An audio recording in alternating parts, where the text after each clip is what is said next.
మన ప్రభును రక్షకుడైన యేసుక్రీస్తు వారి ప్రశస్తమైన నామానికి వందనాలు, శుభాలు. అందరూ బాగున్నారమ్మా?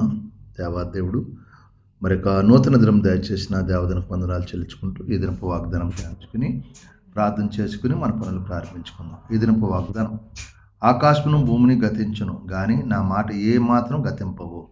మత్తయి సువార్త 24వ అధ్యాయము 35వ వచనం రాయబడింది. అంటే దేవుడు ఏం చెప్తే జరుగుతుంది. ఆకాశము భూమి గతం, ఆయనకు మాట ఏదైతే అన్నాడది గతించిపోవంట. అందుకే దేవుడు ఏది చెప్పినా జరుగుతుంది. దేవుడు రాకల్లో ఎలా ఉంటాయి? అక్కడ వచ్చిన కరువులు, భూకంపాలు, యుద్ధాలు, శ్రమలు, ఒకరి మీద ఒకళ్ళ కోపాలు, అసూయ, ద్వేషం, ఎన్నో రకరకాలుగా ఉంటాయి.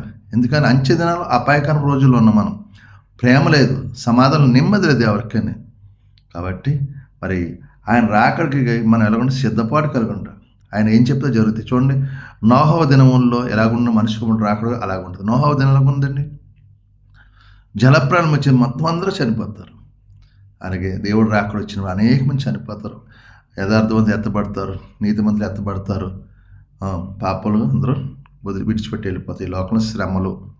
కాబట్టి ఇది మనం ఏ మాట అంటున్నామో ఆయన మాట ఏ మాత్రమో పొర్లు, నా మాట ఎంత మాత్రం పొర్లిపోదు అంటున్నాడు. కాబట్టి భూమి ఆకాశం కలిసి నా మాట ఎంత మాత్రం గతించిపోవు. కాబట్టి ఇది దేవుని చిత్తం నెరవేర్దాం, దేవుని ఇష్టం నెరవేర్దాం.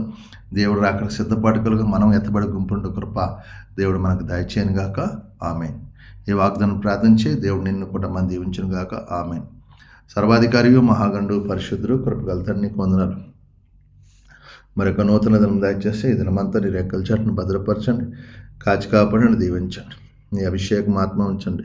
పనుల భారం ఒత్తిడి లేకుండా సహాయం, బలహీన గుణం ముట్టండి, స్వస్థపరచండి. హాస్పిటల్ ఐసీలు ముట్టండి, స్వస్థపరచండి.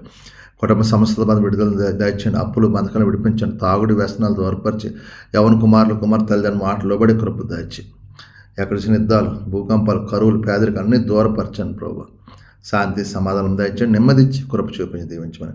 ఈరోజు పుట్టినరోజు, పెళ్లి రోజు జరిపిన బిడ్డలను దీవించు, ఆశ్రయించి కృప చూపించమని.